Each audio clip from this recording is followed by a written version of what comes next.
Bonjour mes élèves. Aujourd'hui, je vais vous présenter un cours de technique d'expression et de communication qui tourne autour d'une notion très importante dans le domaine du théâtre qui est en relation avec notre œuvre Antigone. Donc elle tourne autour du théâtre et ses genres. C'est juste pour connaître les caractéristiques de l'œuvre de Jean Anouilh, ce qu'on appelle la tragédie. Eh bien, c'est la notion avec laquelle on va commencer. Qu'est-ce que c'est que la tragédie? Et bien sûr, on va prendre comme exemple, comme référence, Antigone. On sait bien qu'Antigone, le premier auteur qui a écrit Antigone, c'était Sophocle à l'époque. Mais elle est reprise par Anouilh à notre époque un petit peu plus moderne.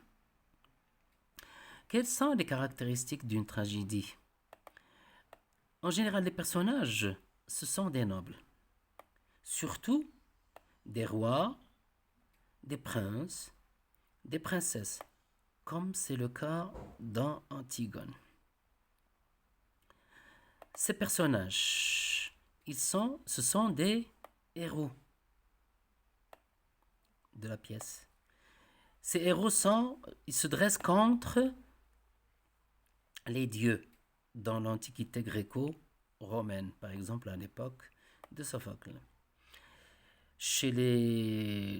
Dans la culture gréco-romaine, eux, ils ont beaucoup de dieux.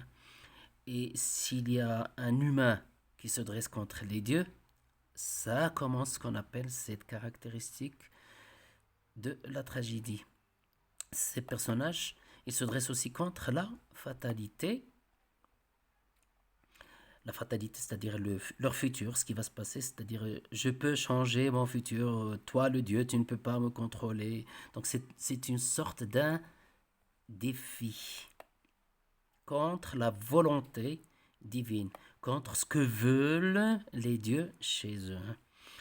Donc le personnage, il est dans un dilemme tragique. On ne sait pas ce qui va se passer normalement. Mais le personnage, il se dresse contre la volonté de Dieu. Bon, en général, ça finit par la mort violente. Bon, le dénouement est marqué par un châtiment divin violent. Contre qui? Contre le héros. Ça peut être un groupe de familles, comme c'est le cas dans Antigone.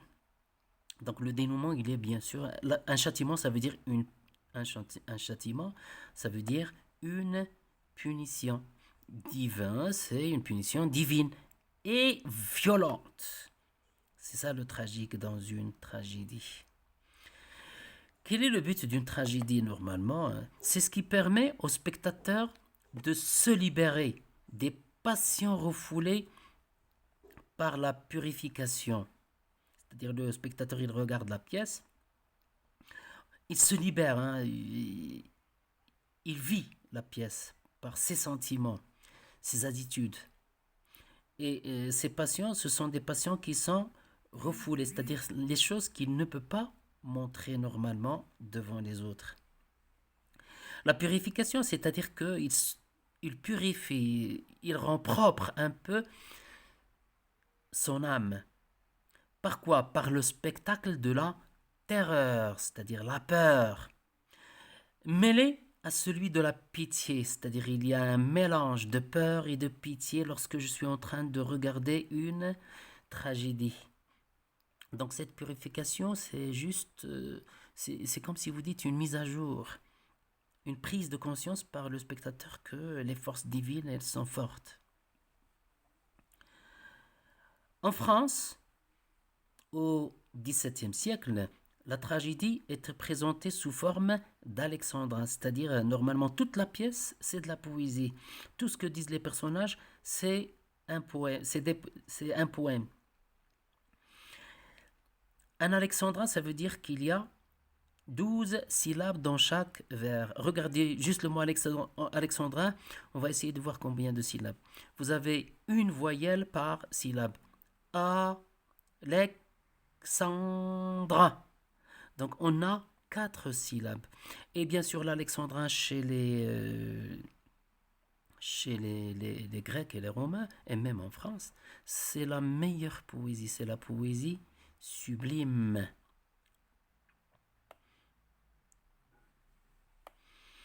Bien sûr, cette pièce de théâtre, qui est normalement chantée, elle est faite en 5 actes.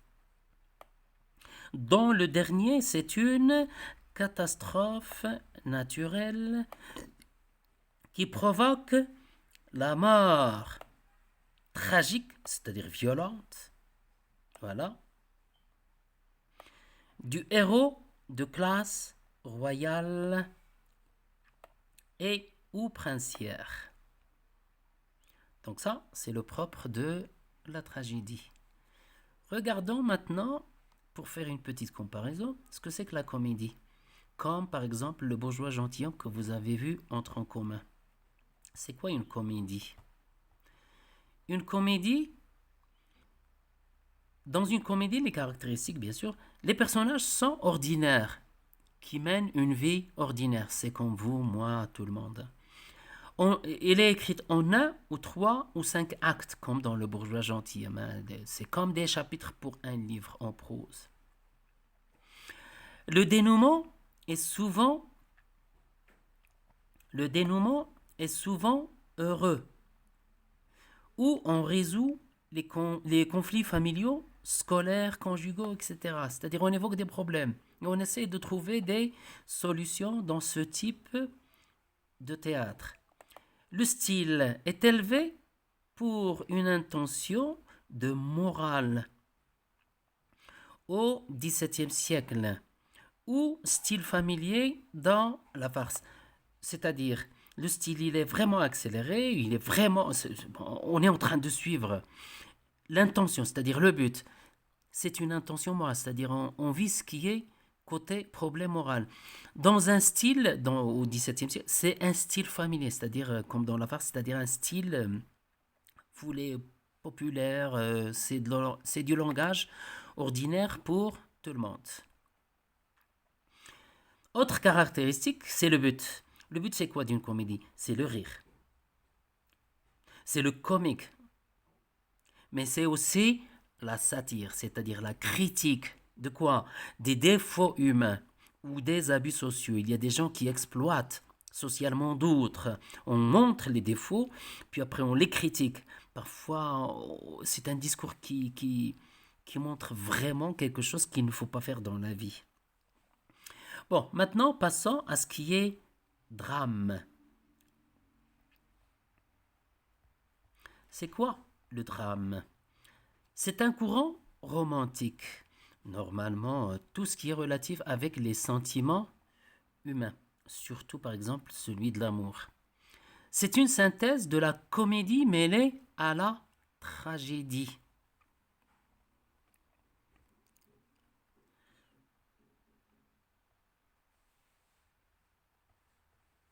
Voilà. C'est une synthèse de la comédie mêlée à la tragédie. C'est-à-dire que les personnages, ça peut être des personnages importants, pas très importants, normaux, hein.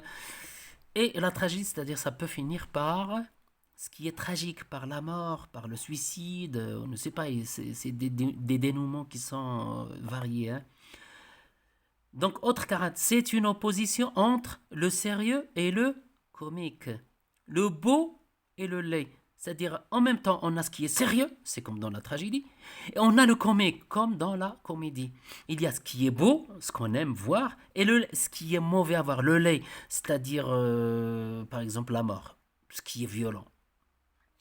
Enfin, c'est le type où on refuse les règles et les conventions du théâtre classique. Bon, le théâtre classique, il a des règles, c'est comme chez les Grecs, l'Alexandrin, il est chanté, tout ça. Mais dans ce qui est comédie, on est libre d'écrire ce qu'on veut. Mais dans le drame, on refuse, hein, on refuse vraiment toutes les règles et les traditions du théâtre classique. Maintenant, essayons de voir ce que c'est que le théâtre contemporain. C'est celui des auteurs du XXe siècle, comme c'est le cas pour Antigone d'Anouilh. Donc c'est une tragédie normalement, oui. Mais Anouilh, il a introduit beaucoup de choses de ce qui est comédie, de ce qui est... On va voir ça. Hein. Donc, des caractéristiques. C'est celui des auteurs du XXe siècle, ça on le sait. C'est un renouvellement des formes traditionnelles, c'est-à-dire des formes traditionnelles du théâtre. Donc pas de poésie, on est libre d'écrire des répliques normales, c'est du discours direct de personnages, c'est de la prose. Bon, les personnages de la tragédie deviennent objet des parodies. C'est par exemple Antigone, Créon, c'est tous les personnages qui étaient normalement graves, très sérieux. Dans le théâtre contemporain, c'est comme si on les met dans une situation où le spectateur, il va les critiquer. Hein. Ils deviennent c'est-à-dire on prend un personnage d'origine gréco-romaine, dans le théâtre gréco-romain, on refait, c'est comme si on adapte cette pièce et le personnage il devient une sorte de parodie. On essaye d'imiter ce qu'il fait, ce qu'il a dit, mais dans un genre différent. Donc aussi c'est un théâtre d'idées, nourri par des légendes antiques. Donc c'est comme la comédie qui vise à faire la satire de ce qui est problème, personnage, tous les défauts humains. Mais là, c'est avec des personnages très antiques comme Antigone, normalement qui existaient à l'époque de la culture gréco-romaine. L'histoire est contemporaine, c'est-à-dire l'histoire c'est une histoire moderne.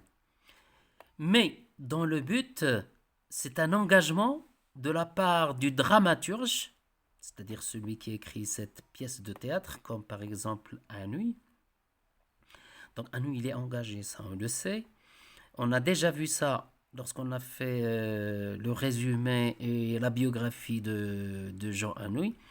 C'est qu'il a pris Antigone pour faire un papier calque, pour dire que Antigone, c'est la France. Elle se dresse contre Créon. Créon, c'est qui? C'est les nazis, c'est les Allemands lorsqu'ils ont colonisé la France à l'époque. Donc, c'est du théâtre engagé. Il y a un certain engagement de la part d'Anouilh dans cette pièce pour que la pièce ne soit pas censurée et pour que lui ne soit pas tué ou châtié par les Allemands.